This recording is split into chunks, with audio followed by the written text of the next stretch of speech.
look, let's hope there's an agreement between Canada and the United States. Let's hope it's a good agreement. But yes, there is a sense that U.S. policy may well remain unpredictable. There's a sense that trust is not. It's going to be hard to restore trust. So yes, I think some level of uncertainty will continue. Canada's pivot is real. But here's the problem. The 2026 USMCA review is arriving before that pivot is fully ready. That is the real Canadian gamble. Ottawa is doing exactly what any serious country would do under these conditions: diversify trade, build domestic capacity, and stop pretending the old comfort zone with the United States is still safe. But if anyone says that means Canada will enter the 2026 review economically independent, that is an overstatement. Because the truth is harder than that. Canada is moving, but the US still dominates. The alternatives are growing, but they are not mature. And the review arrives before the new map is complete. So the real question is not whether Canada has a plan. It does. The real question is whether that plan gives Canada real leverage by 2026, or just a better story than it had before. Let's be honest. Canada cannot just stay still anymore. That is where this story begins. For years, the old model was simple: stay close to the United States, trade deeply, grow together, and assume the system would remain stable enough to support that dependence. That model is no longer safe, and Ottawa knows it. That is why Canada's pivot is real.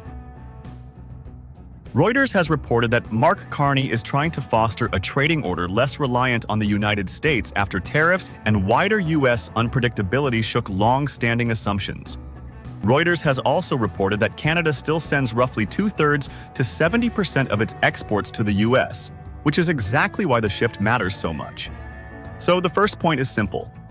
Canada is right to move. No serious government would look at the current status quo and decide that deeper passivity is the answer. Not after tariffs on steel, aluminum, autos, lumber, and other sectors. Not after repeated trade threats. Not after annexation rhetoric.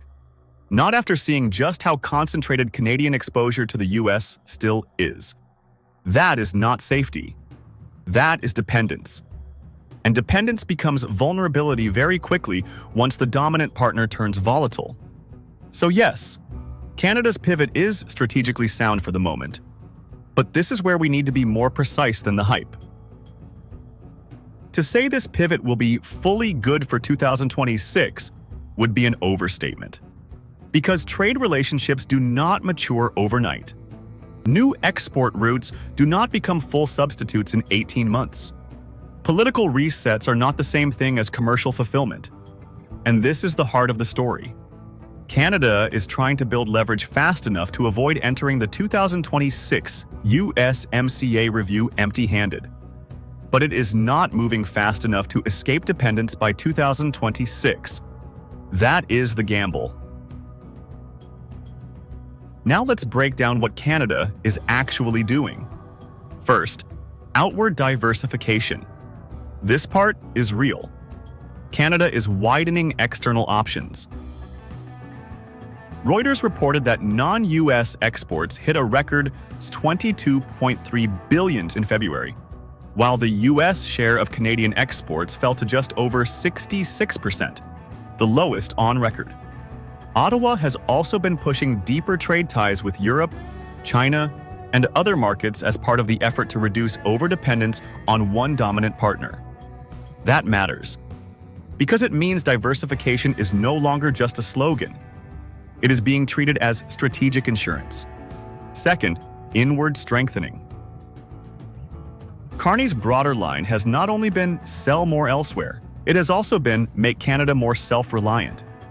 Reuters reported that Carney has prioritized lowering the cost of living, boosting infrastructure, and making Canada's economy more self-reliant. That means the pivot is not just external, it is also internal. That is the deeper shift. Canada is no longer just diversifying who it trades with. It is trying to make sure that future economic pain is never again caused so easily by dependence on America or on any other country in the world. That is a serious strategic move. But now comes the hard reality. The 2026 review arrives before these alternatives are fully grown. That is what people need to understand. There is a difference between having a pivot and completing a pivot. There is a difference between opening doors and being able to walk through them at full scale. There is a difference between signaling alternatives and having those alternatives mature enough to replace your dominant market in a high-stakes negotiation. Canada is much stronger than before in signaling that it has options, but it is still much weaker than it would need to be to claim real economic independence from the US by 2026. That is not failure. It is timing. And timing is everything here. Reuters reported that the USMCA review must be finalized by July 1st, and that private government conversations have been more encouraging than the public rhetoric suggests.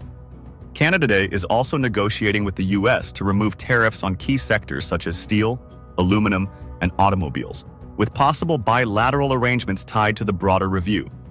So this is not a walkout story. It is not a clean rupture story. It is a bargaining story. Canada is not leaving the table. Canada is trying to arrive at the table less exposed. That is a very different thing. Now, what does Washington want? This is where the stakes get sharper. Reuters reported that U.S. Trade Representative Jamieson Greer said offshoring and rules of origin will be central in the coming trade talks, especially around Mexico, and that stricter rules are needed to prevent transshipment and pull more manufacturing back into the United States.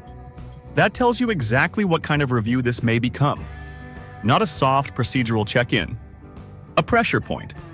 A reassertion of U.S. control over how much room Canada and Mexico really have to operate inside North America. That means Canada may walk into the 2026 review with more diplomatic options, more export diversification momentum, more political clarity, and more inward strengthening language. But it will still walk in facing a United States that dominates its trade structure and is actively trying to tighten the perimeter through rules of origin, offshoring controls, and anti-transshipment pressure. That is why the cleanest framing is this. Canada is not entering the 2026 review with independence. It is entering with a hedge. And that hedge matters. Because even an incomplete hedge changes the psychology of negotiation. If the old Canada arrived at the table looking trapped, the new Canada wants to arrive looking less naked. That is progress. But let's not exaggerate it. The US option still has to remain open. And that is another place where realism matters. Canada cannot afford a strategy based on theatrical separation. The US market is still too large, too integrated, and too immediate. This is not about slamming the door. It is about making sure the door is no longer the only exit. That is why the balanced conclusion here is the strongest one.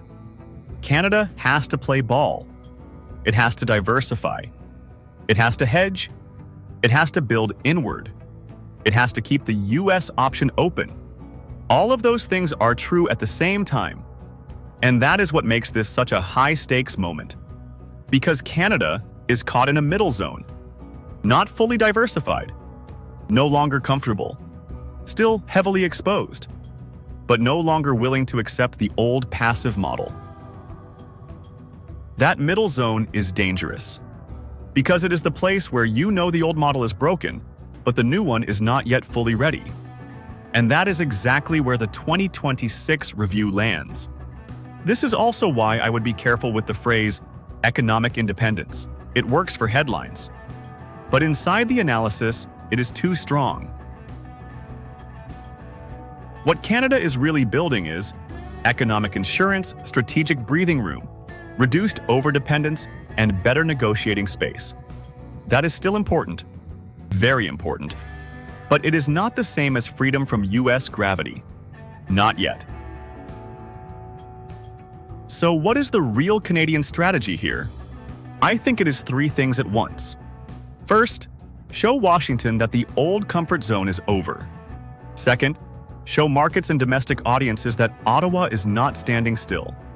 Third, buy enough time and enough credibility that the 2026 review is not simply an exercise in U.S. pressure politics. That is the long game. But it is still a gamble. Because by July 1st, Canada's new relationships will be more visible than mature. Its inward pivot will be more credible than complete. And its leverage will be more improved than transformed. That is the nuance. And that nuance is exactly what makes this a proper trade economics story. Because the real issue is not whether Canada is moving. It is. The real issue is whether Canada can move fast enough to matter before the review arrives. So here is the real trade economics take. Canada's pivot is necessary. It is rational. And it is strategically smarter than standing still. But the 2026 review is coming before the pivot reaches full strength. That means Canada is not entering this fight from freedom. It is entering from repositioning. The country is trying to build just enough external diversification and internal resilience to avoid entering the review completely trapped. That is the gamble. Not that Canada has escaped the US, but that it can loosen the trap before the deadline arrives. And if that works, even partially, Ottawa enters the review with more bargaining room than it had before. If it does not, then Canada may discover that having a pivot is not the same thing as having power. So here is the question that matters most. Is Canada entering the 2026 USMCA review with real leverage, or just a better story than it had before? If you want to stay ahead of how the 2026 USMCA review will impact your business or investments, subscribe to Trad Economics.